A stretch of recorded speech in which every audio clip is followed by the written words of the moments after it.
Hello friends, स्वागत करता हूं आप सभी का हमारे इस यूट्यूब चैनल में। मैं आप लोगों के बीच इंडियन पॉलिटी का यह वीडियो सीरीज़ को आगे बढ़ाते हुए पार्ट 8 लेके आया हुआ हूं। इससे पहले पार्ट 7 तक सारे वीडियो चैनल के प्ले लिस्ट में ऑलरेडी अपलोडेड है, आप लोग वहां से जाके ज़रूर देख लें।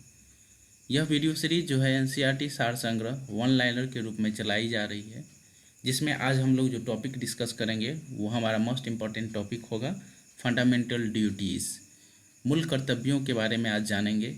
आप लोग भली भांति जानते होंगे जो हमारे संविधान में जो है मूल कर्तव्यों को भाग 4 के ए में रखा गया है। वहीं आर्टिकल नंबर की बात की जाए तो 51 का ए, 51 आर्टिकल जो है अंतर्राष्ट्रीय शांति व सुरक्षा से रिलेटेड है, और वहीं 51 ए आर्टिकल जो है इसके अंतर्गत मूल कर्तव्यों को रखा गया है। आज के वीडियो में हम लोग सभी मूल कर्तव्यों से रिलेटेड जितने भी इम्पोर्टेंट क्वेश्चन होते हैं उसे जानेंगे। तो चलिए आज के इस वीडियो को शुरू करते हैं। सबसे पहले देखते हैं किस देश के संवैधानिक प्रावधानों से प्रभावित होकर भारतीय संविधान में मूल कर्तव्यों को सम्मिलित किया गया है। तो यह मूल कर्तव्यों को जो है पूर्व सोवियत संघ, जिसे अभी रूस यूएसएसआर जो कहा जाता है, वहीं से जो हमारे मूल कर्तव्यों को भारतीय संविधान में लिया गया है। चलिए आगे देखते हैं भारतीय संविधान के किस भाग में मौलिक कर्तव्य का उल्लेखित मिलता है। तो भाग 4 ए में जो है मूल कर्तव्यों या मौलिक कर्तव्य का उल्लेखन है।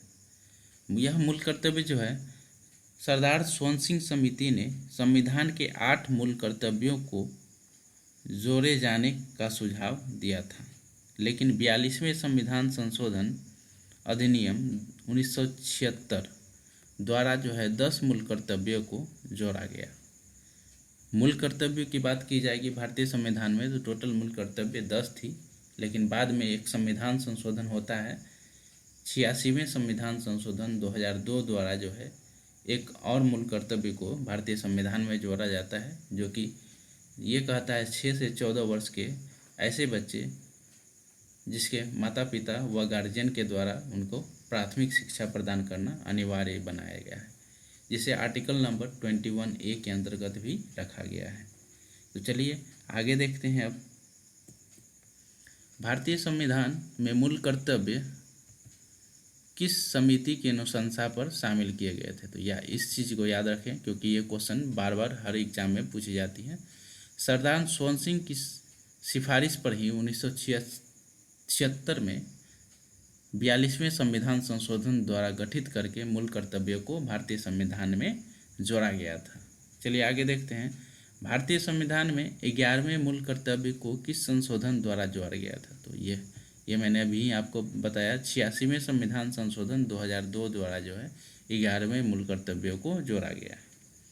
मूल कर्तव्यों की मुख्यतः किन 2 वर्गों में रखा गया है। तो मूल कर्तव्यों को मुख्यतः नैतिक कर्तव्य और नागरिक कर्तव्य, इन 2 वर्गों में रखा गया है।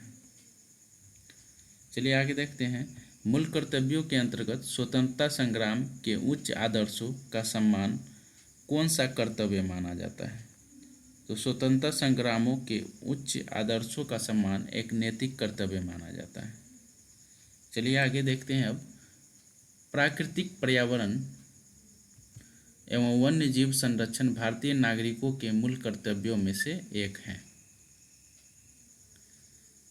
आगे जानते हैं राष्ट्रीय महत्व के स्थानों और स्मारकों की रक्षा करना मौलिक कर्तव्य नहीं है, बल्कि राज्य के नीति निर्देशक तत्व के अंतर्गत ही आते हैं।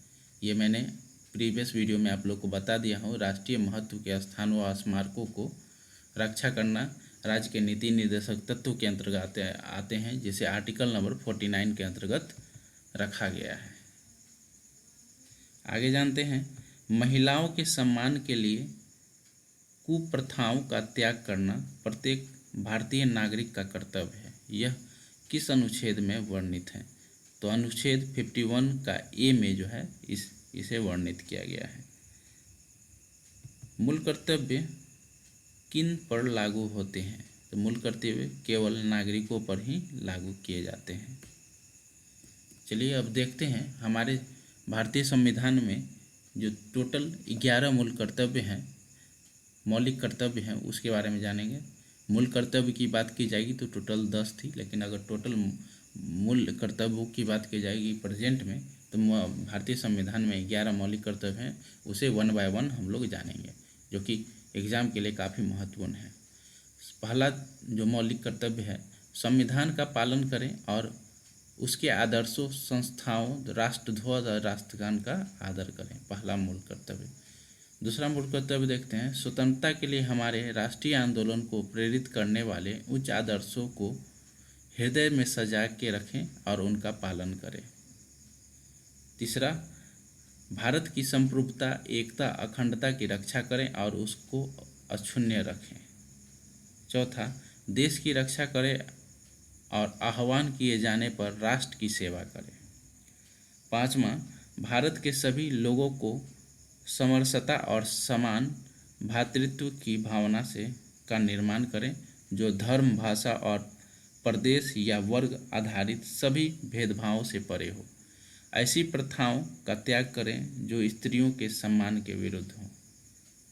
और 6 नंबर में, हमारी सामाजिक संस्कृति, कंपोजिट कल्चर की गौरवशाली परंपरा का महत्व समझें और उसकी परिरक्षण करें। आगे देखते हैं 7वां नंबर, प्राकृतिक पर्यावरण जिसके अंतर्गत वन्य, झील, नदी, वन्य जीव सम्मिलित हैं की रक्षा करें और उसका संवर्धन करें तथा प्राणी मात्र के प्रति दया भाव रखें। 7वां नंबर। 8वां नंबर की बात करें तो वैज्ञानिक दृष्टिकोण, मानववाद, ज्ञानार्जन और सुधार की भावना का विकास करें। 9 नंबर की बात करें तो सार्वजनिक संपत्ति को सुरक्षित रखें और हिंसा से दूर रहें। 10 नंबर के कर्तव्य की बात करें तो व्यक्तिगत और सामूहिक गतिविधियों के सभी क्षेत्रों में उत्कर्ष की ओर बढ़ने का सतत प्रयास करें, जिससे राष्ट्र निरंतर बढ़ते हुए प्रयत्न व उपलब्धि की नई ऊंचाइयों को प्राप्त करे। और 11वां नंबर, 6 वर्ष की आयु से 14 वर्ष की आयु के बच्चे को माता पिता व संरक्षण जो भी हो उन्हें शिक्षा के अवसर प्रदान करें। इस कर्तव्य को भारतीय संविधान में 86वें संविधान संशोधन अधिनियम 2002 की धारा 4 द्वारा जोड़ा गया था। किसी व्यक्ति का राष्ट्रगान गाने के लिए बाध्य किया जा सकता है। सर्वोच्च न्यायालय ने किस मामले में ऐसा कहा था? तो सर्वोच्च न्यायालय ने विजय इमैनुअल बनाम केरल राज्य 1986 में जो एक मामला आता है, इसी के द्वारा सर्वोच्च न्यायालय ने यह फैसला दिया जो किसी व्यक्ति को राष्ट्रगान गाने के लिए बाध्य किया जा सकता है।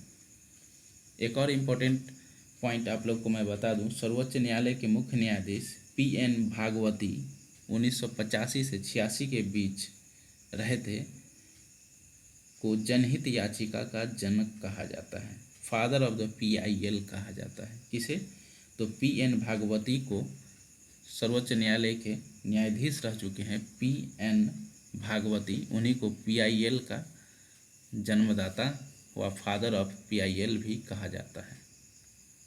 तो ये था मेरा वीडियो।